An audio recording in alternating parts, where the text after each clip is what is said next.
My beloved brothers and sisters, today we embark on a journey. The reflection on Abrahamic faith, Judaism, Christianity, and Islam. These are the great religions that trace their roots back to the noble prophet Abraham. May peace be upon him. They are called the Abrahamic religions because of this shared ancestry, this heritage, and this shared call towards the worship of the one true God. Yet, as humanity spread across the earth, differences emerge sometimes in practice, sometimes in interpretation, and sometimes in the very way the Creator was understood. Today, I want to share with you not in a way that divides, but in a way that builds understanding, that increases knowledge, and that reminds us that guidance ultimately belongs to Allah, the Lord of the worlds. When we speak of Judaism, Christianity, and Islam, we are speaking of billions of people across the globe who call upon God, who pray, who seek forgiveness, who look up to the heavens with tears in their eyes asking for mercy.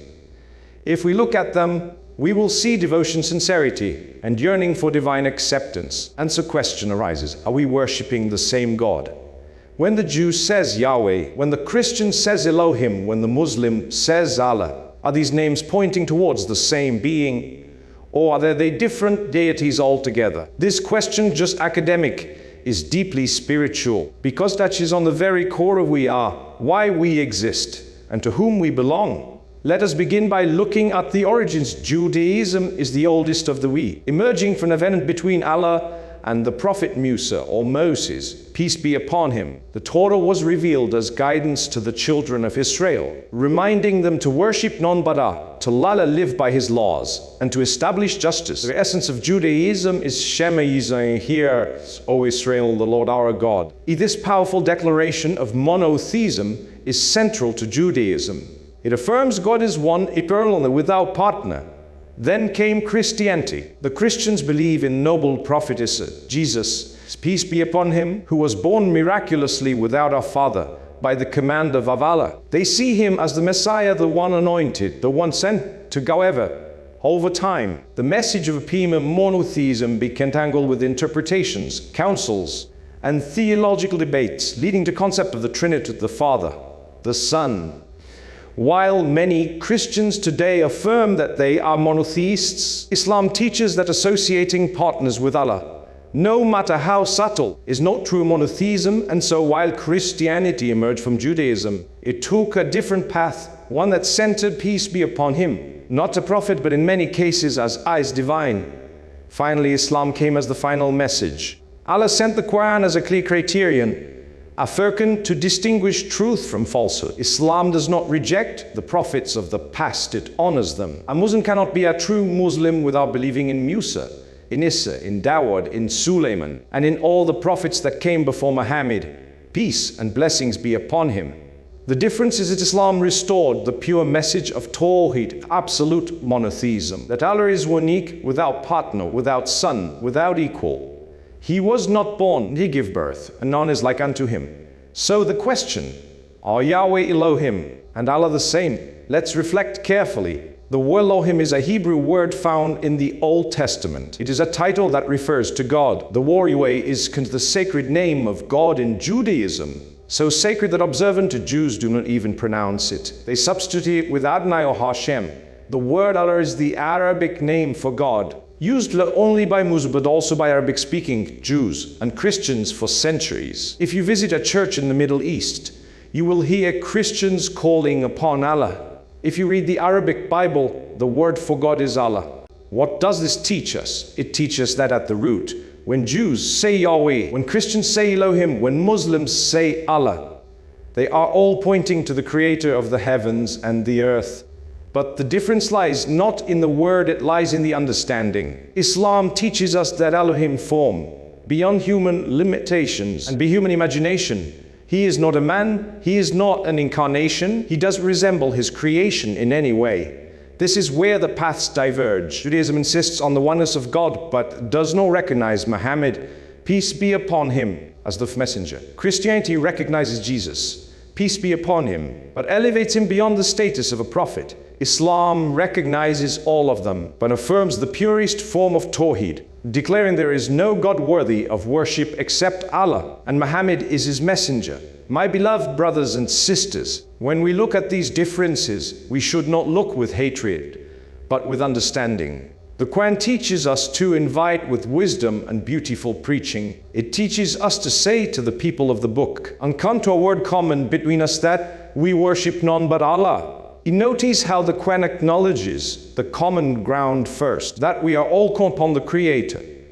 But then it invites them to pure Tawheed, to remove the partners, the additions, the confusions. One of the misconceptions people have is that Allah is some foreign God, different from the God of the Bible. This is simply not true. Even Christian Arabs before use the word Allah. The difference is not in the name, it is in the theology. Allah in Islam is absolute oneness. He does not beget nor is he begotten. He is not yin one, nor is he one any. He is of all description, thus diminishes majesty. Let us not forget, my brothers and sisters, that these religions are not enemies in essence. They are part of divine story, a divine plan, leading humanity step by step towards the final message. Allah sent guidance in stages, first to the children of Israel, then through Isa, peace be upon him, to a broader community, and finally through Muhammad, peace be upon him, to all of humanity.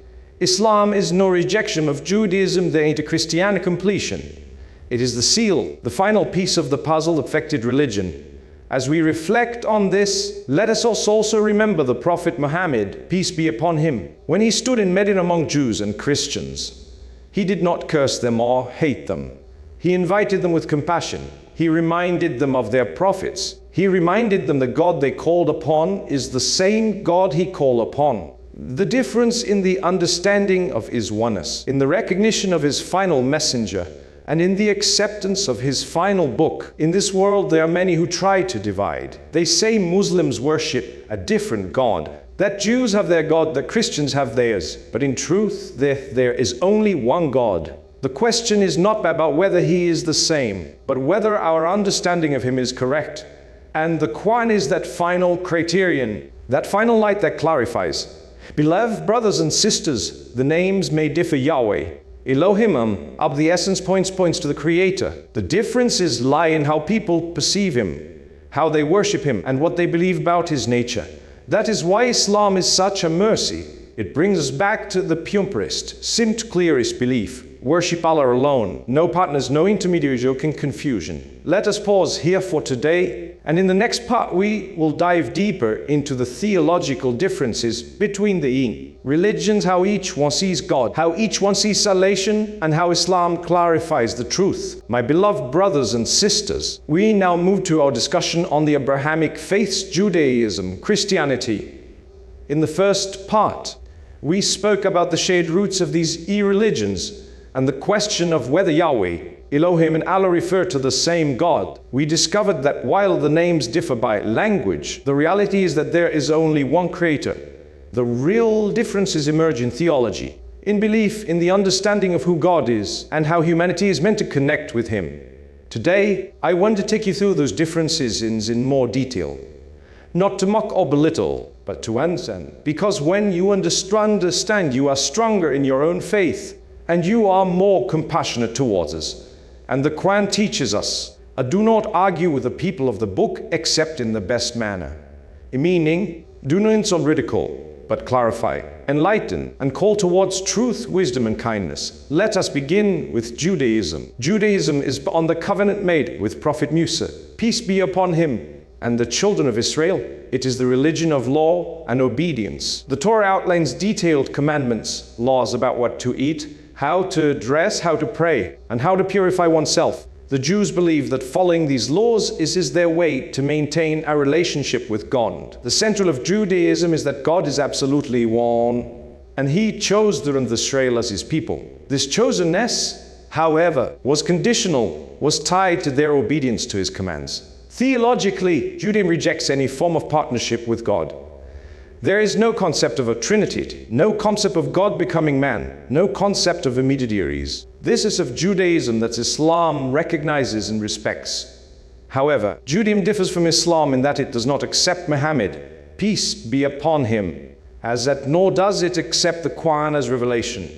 Furthermore, over the centuries, the Torah was altered and interpretations varied, so that much of the original message was obscured. The Quran reminds us that some among them distorted the scripture with their own hands. And this is why Islam came not to erase Judaism, but to restore the pure message of Tawheed and extend it beyond a single nation to all humanity. Now let's move to Christianity. Christianity begins with the noble prophet, it's Jesus, peace be upon him. He was born miraculously, without a father, by the will of Allah. He spoke in the cradle.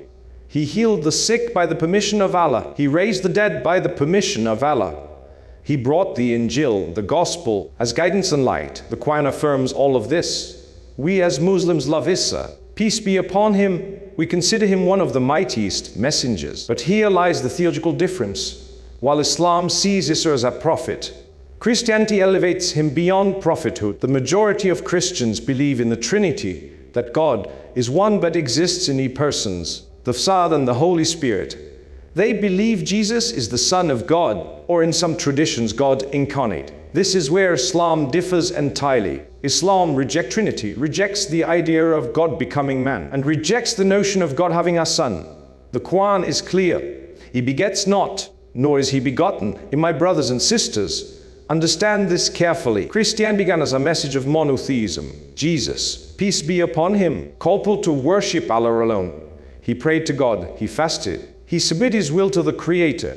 He did not tell people to worship him. He didn't tell people that he was God, but after his departure, councils were held, and over time, the concept of the Trinity became the official doctrine. This was not his message, it was an interpretation added later. Islam came to restore the truth, that Isa, peace be upon him, was a servant of Allah, a messenger, mighty prophet, but not divine. He was honored, but he was not Allah.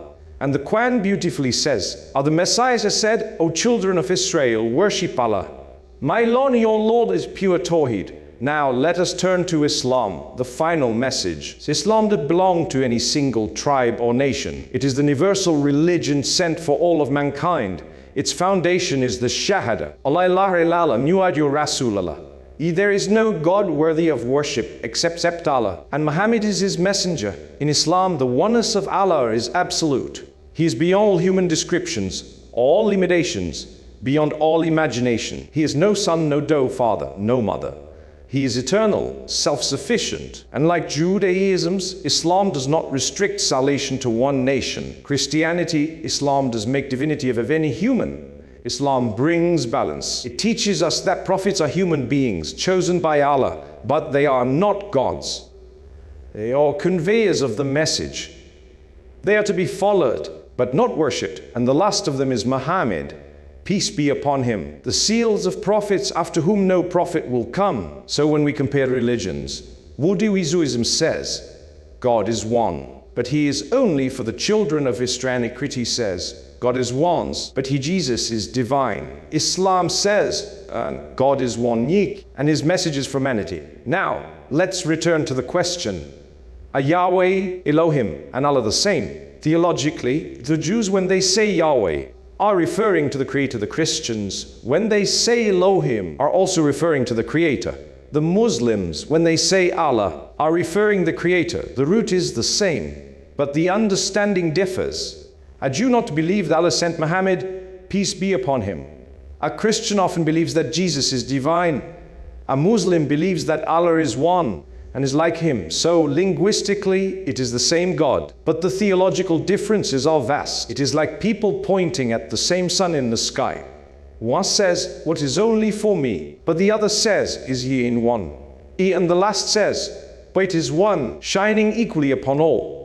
They are all pointing to the same sun, but their descriptions differ. The sun itself has not changed, their perceptions have. Similarly, Allah has always been one, but people's understanding of him change over time. Islam is the final correction, the final clarification. My brothers and sisters, let us think about salvation as well. Judaism teaches that salvation comes through obedience to the law, through following the commandments of the Torah. Christianity teaches that salvation is through believing in Jesus as the Son of God who died for humanity's sins. Islam teaches that salvation comes through faith in Allah, following his commands. believing in his messengers, and living a life of righteousness. Notice again the balance of Islam. It does not say that you are saved by lineage, as some Jews believed. It does not say that you are saved by someone else dying for your sins. As Christianity teaches, Islam teaches personal responsibility. Each soul is accountable for what it earns. No bearer of burdens shall bear the burden of another. You stand for Allah with your own deeds, your own prayers, your own sincerity. That is just mercy. That is divine wisdom. And so, my beloved brothers and sisters, we must understand these differences not with arrogance, but with humility. If you meet a Jew, remember that he is worshipping the God of Abraham, though he has not accepted Muhammad, peace be upon him. If you meet a Christian, remember that she is worshipping the God of Abraham, though she has misunderstood the nature of Isa, peace be upon him. And if you meet a Muslim, remember that he is upon the final and complete message, the pure Tawheed, all prophets. The Quran teaches us to say, our God and your God is one, and to him we submit. This is the beauty of Islam. It unites humanity under the banner of monotheism. While clarifying the errors that crept in mock, it does not insult, it invites, it guides. We must also remember that history plays a role. The Jews faced exile, persecution, and suffering. The Christians spread their religion across empires. The Muslims carried the light of the Quran to every corner of the world. And therefore, Allah's plan unfolded. Some people were guided, some people strayed, but the truth always remained for those who seek it sits in sillies. So, are Yahweh Elohim and Allah the same? Yes. Yes, in the sense that they point to the same Creator. No, in the sense that people have attributed different qualities, partners or distinction to Him. And that is why Islam stands as the final clarification, the final message, the final call to worship Allah alone, without partners. Beloved brothers and sisters, let us part by remembering that Islam does not only call us to know Allah, but to live by His guidance. It is enough to say Allah is one. You must also act in accordance with that belief. Rely upon Him alone. Fear Him alone. Love Him above all else. That is the true meaning of Tawheed. In the next part, we will look at the historical interactions between Jews, Christians, and Muslims, the moments of cooperation, the moments of conflict, and the lessons we can learn today. Because our goal is not only to understand theology, but also to live in peace, with wisdom, with justice, and with compassion.